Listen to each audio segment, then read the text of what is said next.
আসসালামু আলাইকুম। আজ আমি কথা বলবো কম বেশি সবার পছন্দের ফুল গোলাপ উৎপাদন পদ্ধতি নিয়ে।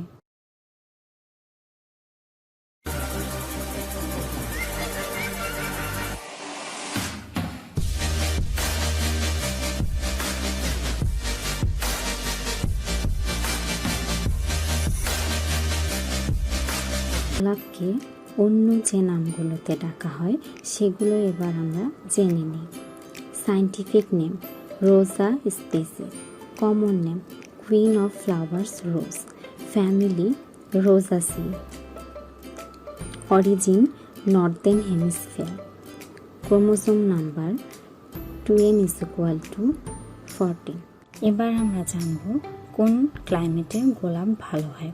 গোলাপ উৎপাদনের জন্য তাপমাত্রা 15 থেকে 18 ডিগ্রি সেলসিয়াস রাতের এবং দিনের 20 থেকে 25 ডিগ্রি সেলসিয়াস হতে হবে। আলোর স্থায়িত্বকাল 12 ঘন্টার কম হলে ফুলের সংখ্যা কম হয় এবং ফুলের গুণাগুণ ভালো হয় না। হিউমিডিটি গোলাপ উৎপাদনের ক্ষেত্রে যদি বেশি হয় তাহলে ফাঙ্গাল ডিজিজ দেখা দেয়। গোলাপ গাছ রোপণ করার সময় সেপ্টেম্বর এবং অক্টোবর প্লেইনের ক্ষেত্রে এবং অক্টোবর থেকে ফেব্রুয়ারি হিলের ক্ষেত্রে। কোন মাটিতে গোলাপ ভালো হয়? গোলাপ উৎপাদনের জন্য দোআঁশ মাটি ভালো। পিএইচ 6 থেকে 7.5 হতে হবে, গভীরতা 50 সেন্টিমিটার হতে হবে এবং জমি নিষ্কাশন ব্যবস্থা থাকতে হবে।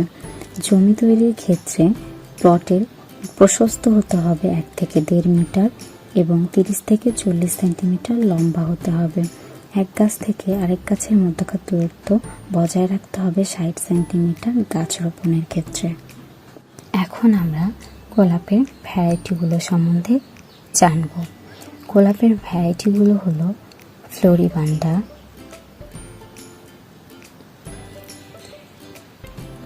পলিঅ্যান্থা,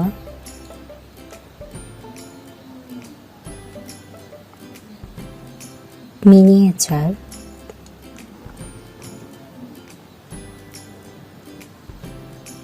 হাইব্রিড টি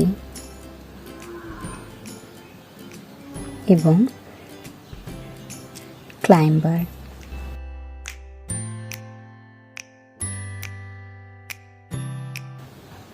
কাটিং এবং বাডিংয়ের মাধ্যমেও গোলাপ চারা উৎপাদন করা সম্ভব। গোলাপ গাছ রোপণের সময় গভীরতা বজায় রাখতে হবে 60 থেকে 75 সেন্টিমিটারের মধ্যে এবং পিট সাইজ হতে হবে 45 সেন্টিমিটার এবং প্রুনিংয়ের সময় হতে হবে অক্টোবর থেকে ডিসেম্বরের মধ্যে। গোলাপ ফুল উৎপাদনের ক্ষেত্রে হারভেস্টিং একটি গুরুত্বপূর্ণ বিষয়, যেখানে আমাদের খেয়াল রাখতে হবে আমরা গোলাপ ফুল হারভেস্ট করব যখন ফুলের কুঁড়ি অর্ধমুক্ত অবস্থায় থাকবে এবং ফুলের কুঁড়ির সাথে লম্বা মোটা থাকবে, যা আমরা কাঠফ্লাওয়ারের ক্ষেত্রে দেখে থাকি। কীটপতঙ্গ এবং রোগবালাই ব্যবস্থাপনা এবং গাছ লাগানোর পরবর্তী সব বিষয় নিয়ে আমরা পরের ভিডিওতে আলোচনা করব। ধন্যবাদ আমাদের ভিডিওটি দেখার জন্য। যদি আমাদের ভিডিওটি ভালো লেগে থাকে তাহলে আমাদের চ্যানেলকে সাবস্ক্রাইব করুন, আমাদের সাথে থাকুন।